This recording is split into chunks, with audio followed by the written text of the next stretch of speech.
اعوذ بالله من الشیطان اللعین الرجیم. بسم الله الرحمن الرحیم.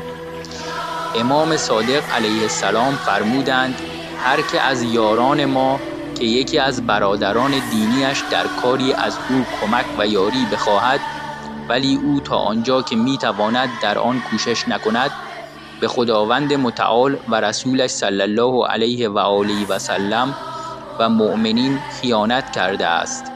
ابو بصیر میگوید عرض کردم مقصود شما از مؤمنین چه کسانی اند؟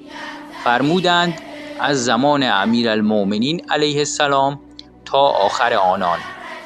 کتاب شریف اصول کافی، کتاب الایمان و الکفر، ترجمه مصطفوی، جلد 4، صفحه 67.